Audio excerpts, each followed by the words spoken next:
আজকে আরেকবার সামনাসামনি চলে এলাম তোমাদের সাথে বকবক করার জন্য। তো যেমন আর কি অধিকাংশ ভিডিওতে বলি যে আশা করি তোমরা সকলে খুব ভালো আছো, আর আমরাও বেশ ভালোই আছি।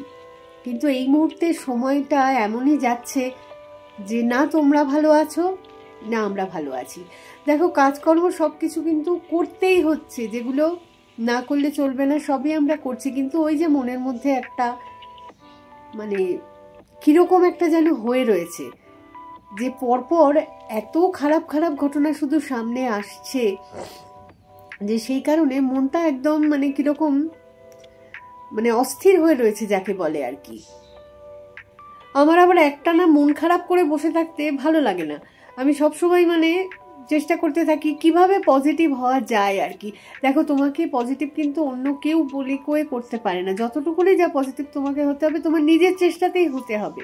তোমার মন যদি খারাপ হয় কেউ এসে ভালো করার জন্য দায়িত্ব তো নেবে না, তাই না? তোমার নিজেকেই করতে হবে। তো আমিও সেরকম যে জিনিসটা করি আর কি, সেটা হচ্ছে আমার ঘুরতে বেড়াতে সবসময় ভালোবাসি। তো আমিও খুঁজি যতটুকুনি সময় বের করে একটুখানি, আমার ওটাই রিক্রিয়েশন আর কি, ঘোরা বেড়ানোটা।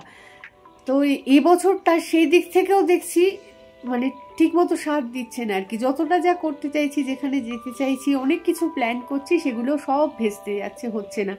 তার মধ্যেও আমি মানে বললাম না একটা না ওইভাবে মানে মন খারাপ নিয়ে বসে থাকতে আমার আবার ভীষণ পাগল পাগল লাগে আর কি। তো সেরকমই আমি সবসময় সুযোগ খুঁজতে থাকি যে কিভাবে একটুখানি বেরোনো যায়। চার দেওয়ালের মধ্যে বন্দি হয়ে থাকলে না এই চিন্তাগুলো আরও বেশি দেখবে মাথার উপর চেপে বসে থাকছে। তো সেই কারণেই একটুখানি বেরোতে পারলে মনটা হালকা হয়। অন্তত সপ্তাহে 6টা দিন যা কাজকর্ম আছে সেগুলো করি, চিন্তাভাবনাও যা থাকবে সেগুলো নিয়ে না হয় ভাবি, কিন্তু একটা দিন অন্তত থাক যেদিনটা পুরোপুরি আমার নিজের মতন করে ঘোরা বেড়ানো করবো, নিজের মানে অনেকখানি অক্সিজেন কুড়বো আর কি। নিজের ভালোবাসার জিনিসের মাধ্যমে অনেকখানি অক্সিজেন কুড়বো যাতে মাথাটা একটু হালকা হয়। গতকাল ছিল রবিবার একটুখানি গেছিলাম ঘুরতে। মানে যাবো কি যাবো না করতে করতে বেরিয়ে পড়েছিলাম। তো ভালো লেগেছে ঘুরে ঠুরে, সেই ভিডিও অবশ্যই আসবে। তো ভাবলাম ওই ভিডিওগুলো দেওয়ার আগে না হয় কয়েকটা বকবক করে নিয়ে একটা টপিক নিয়ে মানে কথা বলবোই ভাবছিলাম, কিন্তু এই জিনিসটা এতটাই ভয় লাগে আমার, সেই কারণে মানে ঠিক বলে উঠতে পারছিলাম না আর কি। সেটা হচ্ছে এই প্লেন ক্র্যাশের ব্যাপারটা হজম করতে না করতেই দেখা গেল যে একটা হেলিকপ্টার ক্র্যাশও হয়ে গেছে। তো কি হচ্ছে এটা, সময়টা ঠিক কিরকম যাচ্ছে কিছুই বুঝতে পারছি না। মানে কোনো জায়গাতেই মানুষ কিন্তু নিরাপদ নয়। দেখো মানে কার যে কখন মানে আজ পৃথিবীতে শেষ দিন লেখা থাকবে কেউ জানে না। সেটা যেভাবে খুশি বিপদ আসতে পারে, ঘরে বসেও বিপদ আসতে পারে। তুমি প্লেনে উঠেছো এত টাকা খরচা করে, সেখানেও কিভাবে বিপদ এলো মানে ভাবা যায় না। কেউ তীর্থ দর্শনে যাচ্ছে কেদারনাথে, সেখানে গিয়ে হেলিকপ্টার ক্র্যাশ করে গিয়ে সেখানে বিপদ এসে গেল। মানে কি বলবো, মানে কি যে লেখা আছে মানুষের জীবনে মানুষ নিজেই জানে না যে পর মুহূর্তে তার সঙ্গে মানে কি ঘটতে চলেছে আর কি। আদৌ সে থাকবে কি না থাকবে, মানে এমন ব্যাপারটা দাঁড়িয়ে গেছে যে বাঁচতে হলে যে সময়টা চলে যাচ্ছে ওইটুকুনি সময় আর কি ভালো। বাঁচতে হলে ওই সময়টাতেই যতটা আনন্দ করে মানে আগে পরের কথা কিছু চিন্তা করো না, ভবিষ্যতের কথা চিন্তা করে শুধু বাঁচো আর কি। যতটুকুনি সময় পাচ্ছ ওইটুকুনি এনজয় করে নাও, পরেরটা আর ভেবো না। ভাবতে গেলেই মানে মাথা পুরো পাগল পাগল লাগবে একদম। এই যে এয়ার ইন্ডিয়ার প্লেন ক্র্যাশের ব্যাপারটা আর কি, এই প্লেনের কিন্তু আগে কোনো মানে এরকম অ্যাক্সিডেন্টের মানে কি বলবো খবরও নেই কোনো রকম, তাই না? আর সব কিছু চেক করেই তো তবে প্লেনটা সেদিনকে ছেড়েছিল আর কি। এবার কথা হচ্ছে ওই মানে একদম কয়েক মিনিটের ব্যবধানে প্লেনটা ওইভাবে ভেঙে যাবে। মানে ভিডিও ক্লিপিংসগুলো যখন সামনে আসছে আমি না পুরো শিউরে উঠছি যাকে বলে রীতিমতো আর কি। কত মানুষ সেখানে, মানে শুধু যে ইন্ডিয়ানরা ছিল তা তো নয়, সেখানে বিদেশি লোকজনও ছিল, ব্রিটিশ ছিল, পর্তুগিজ ছিল, কানাডিয়ানও একজনও ছিল আর কি। তো এইভাবে তারা কত আশা নিয়ে, কেউ হয়তো ঘুরতে এসেছিল ধরলাম, কেউ হয়তো ওই দেশেই সেটেলড, তারা এখানে পরিবার পরিজনের সাথে দেখা করতে এসেছিল, কেউ হয়তো প্রথমবারের জন্য সে জায়গায় যাচ্ছে। কত রকম আশা নিয়ে কত আনন্দ সহকারে সব মানুষজন সেখানে চেপে বসেছিল। 242 জন একদম, তার মধ্যে মানে প্যাসেঞ্জার আছে, কেবিন ক্রিউ মেম্বার্সরা রয়েছে, সব একদম। আর এমন ঘটনা যে বাঁচার তো কোনো আশাই নেই ওইভাবে, মানে আগুন আগুন লেগে যেভাবে ব্যাপারটা শেষ হলো, মানে কি ভয়ানক দৃশ্য। মানে একজন মানুষও বেঁচে নেই, একজন ওই লাকিলি যে আর কি উইন্ডো সিটের একদম এমার্জেন্সি এক্সিটের পাশে বসেছিল আর কি, সে কোনোভাবে বেঁচেছে। তার তো মানে তার উপর বোধহয় ভগবানের অসীম দয়া, তারও বাঁচার কথা নয়, সে যে কিভাবে বেঁচেছে। কিছুটা ইনজিওর্ড সেও হয়েছে, কিন্তু ঠিক আছে, প্রাণী তো বেঁচে গেছে, বাকিটা রিকভার সে করে নেবে। কিন্তু বাকিদের কি মর্মান্তিক। শুধু কি তাই, এই যে আহমেদাবাদের এয়ারপোর্টটা থেকে মানে ফ্লাইটটা ওঠার পরে যে জায়গাটায় ভেঙে পড়লো আর কি, সেখানে সেই জায়গায় একটা মেডিকেল কলেজ ছিল, সেখানে হোস্টেল আর কি, স্টুডেন্টরা সেই ছবিগুলো আসছে, কি মানে কি বলবো, ভয়ে আমার এমন লাগছে না জিনিসটা ভাবতেও, যে স্টুডেন্টগুলো সব খাওয়া দাওয়া করে বোধহয় লাঞ্চ টাইমে উঠে গেছে, থালাগুলো পড়ে রয়েছে। এই ছবিগুলো দেখাও না, মানে সহ্য করাটাও কি বিভৎস ব্যাপার। কতগুলো মানে নিরীহ স্টুডেন্ট, তারা তো কেউ কোথাও যায়ও নি, কিছু করেনি, সব একদম শেষ হয়ে গেল। তাদের মানে কত কষ্ট করে এরা মানে ডাক্তারি পড়ছে, চান্স পেয়েছে সেখানে, মানে কি বলবো, এইগুলো যে কিভাবে যায় মানুষের উপর দিয়ে।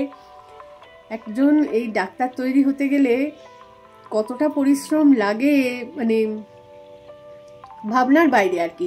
তো সেই অবস্থা, তাদের বাবা মার উপর দিয়ে কি জিনিসটা যাচ্ছে মনের মধ্যে দিয়ে, কিভাবে পুরো সব আশা ভরসা ধন সম্পদ মানে সমস্ত মানে পজিটিভ চিন্তা ভাবনাগুলো তাদের জীবন থেকে শেষই হয়ে গেল। তারা আর বেঁচে থেকে কী বা করবে, তাদের তো সবটা চলে গেল, তাই না? তারা না কোথাও ফ্লাইটে চেপে ঘুরতে যাচ্ছিল না কিছু, তাদের সন্তানরা সব ওখানে পড়াশুনো করতো, মানে মুহূর্তের মধ্যে শেষ হয়ে গেল। মানে মৃতের সংখ্যা বোধহয় তাদেরকে একসাথে করলে প্রায় ওই 280, কিন্তু 300-র কাছাকাছি চলে গেছে হয়তো, পুরোটা যদি সঠিকভাবে জানা যায়। যেখানটায় ভেঙে পড়েছে আশেপাশের নিরীহ লোকজনও কিছু হয়তো সেখান দিয়ে পাস করছিল, তার উপরে ওরকম আগুনের ঝলকানি এলে তো সেও বাঁচবে না, তাই না? একসাথে এত মানুষের মৃত্যু মানে সহ্য করা যাচ্ছে না।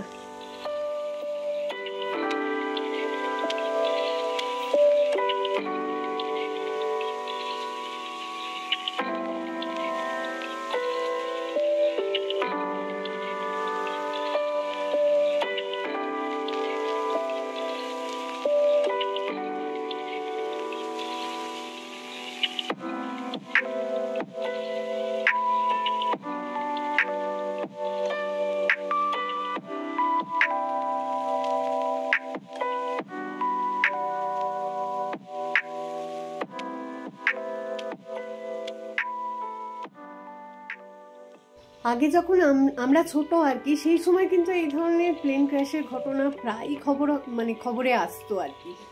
কিন্তু ইদানিংকালে সেই জিনিসটা অনেকটাই কমে গেছিল। এখন মানে অতটা ওই কারণে ভয় লাগলেও মানে ভাবতাম যে না ঠিক আছে, এখন হয়তো ব্যবস্থাগুলো অনেকটা উন্নত হয়েছে, সব হয়তো সেফটি সিকিউরিটি সব কিছু বাড়ানো হয়েছে, যে কিন্তু যখন হবার তখন তো হবেই, মানে কিছু করার থাকলো না আর।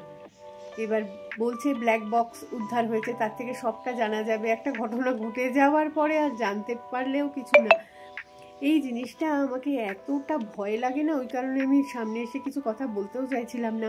কারণ হচ্ছে দেখো, ভয়টা কোথা থেকে আরো আসে, কারণ ভয় এই যে লাগে জিনিসটাতে, তারপরেও কিন্তু আমরা আমাদের উপায় তো নেই, ফ্লাইটে চড়তেই হবে প্রত্যেকটা মানুষকে। সময় সাশ্রয় করতে হলে ওর চেয়ে ভালো পরিবহন ব্যবস্থা তো কিছু হয় না। ফ্লাইটে যত তাড়াতাড়ি তুমি এক জায়গা থেকে পৌঁছে যেতে পারছো অন্য জায়গায়, কিন্তু মানে সেই জন্য মানে পৌঁছে যেতে পারা যাচ্ছে, ততটা তো অন্য ট্রেন বা বাসে হয় না, বা গাড়িতেও হয় না। সেই কারণেই মানুষ ওই ফ্লাইটের উপরে ডিপেন্ড করে বসে থাকে। এত টাকা দিয়ে এক সময় দাম কত চূড়ান্ত হয়ে যায়, তাই না? সিজন অফ সিজন অনেক কিছু ব্যাপার থাকে। তো যত দাম লাগুক তার সেই দামেই টিকিট কেটে লোকজন এক জায়গা থেকে আরেক জায়গায় যাতায়াত করে। আর সেটা আমি ধরলাম ঘুরতে বেড়াতে গেলে একটুখানি দামের হেরফের হয়ে যাচ্ছে, মানে ফ্লাইটে করে যাচ্ছি, অনেকে বিলাসিতাতেও করে, সেটা নয়।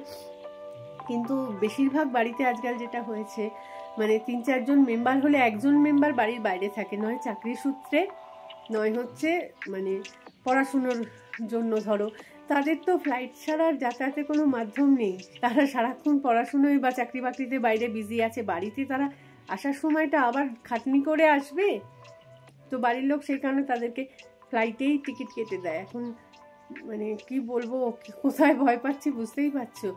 আমার ছেলেও মানে হায়দ্রাবাদে থাকে, মাঝে মাঝে সেই ফ্লাইটে আসে, মানে এই জিনিস কানে এলে না আর মানে সহ্য হয় না আর কি। কিরকম একটা যে লাগছে বলে বোঝাতে পারবো না। মানে ভাবনায় বলে না, ভাবনা অনেক দূর যেতে পারে। সেই ভাবতে ভাবতে একবার ভাবনাটা শুরু হলে আর কি কোথায় গিয়ে যে থামাথামির নাম নিচ্ছে না আর কি, কোথায় যে সেটা চলে যাচ্ছে। কেউ বলছে যে এই যে ফ্লাইটটা ভেঙে পড়লো সেটা মানে বোয়িং 787 ড্রিমলাইনার, তো এর নাকি আগে কখনো এর সঙ্গে এই জিনিস হয়নি। আবার কেউ বলছে যে বোয়িংয়ের পার্টস সমস্ত খারাপ থাকে, পুরনো সমস্ত এরা ইউজ করে, যাত্রীদের সুরক্ষার কথা ভাবে না।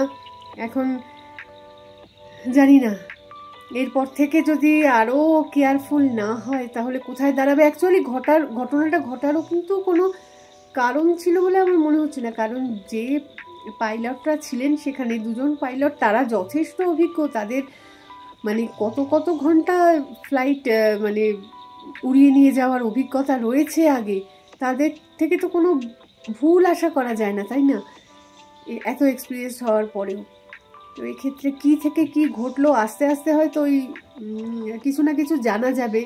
তবে সাধারণ মানুষ কতটা কি জানতে পারবে জানি না, কারণ জিনিস ধরা পড়লেও তো সাধারণ মানুষের কাছে সব খবর ঠিকভাবে আসে না, তাই না, কিছুটা ধামাচাপা দেওয়ারও চেষ্টা থাকে সমস্ত ঘটনাতেই যেমন হয় আর কি।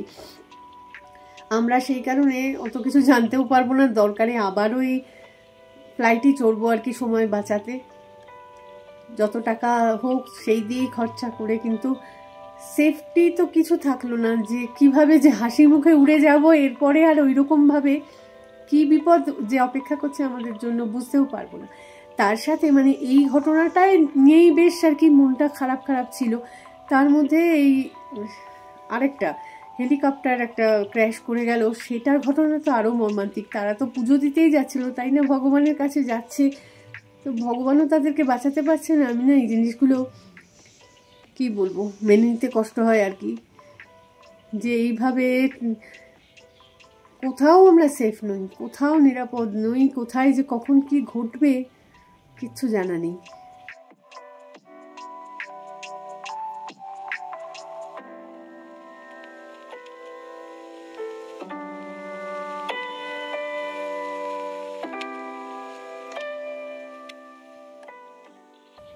যেমনটা বলছিলাম আর কি, যে এই ঘটনাগুলো এমনভাবে পরপর আসছে কানে, প্লেন ক্র্যাশের ঘটনাটা পুরোপুরি মানে হজম করে উঠতে পারিনি আর কি। মাথার মধ্যে সেই যে একটা চূড়ান্ত আতঙ্ক একদম গেঁথে রয়েছে, স্মৃতি থেকে মোছেনি, একদম টাটকা তরতাজা অবস্থায় রয়েছে, সেই কন্ডিশনে আবার একটা মানে হেলিকপ্টার ক্র্যাশের ঘটনার সামনে চলে এলো।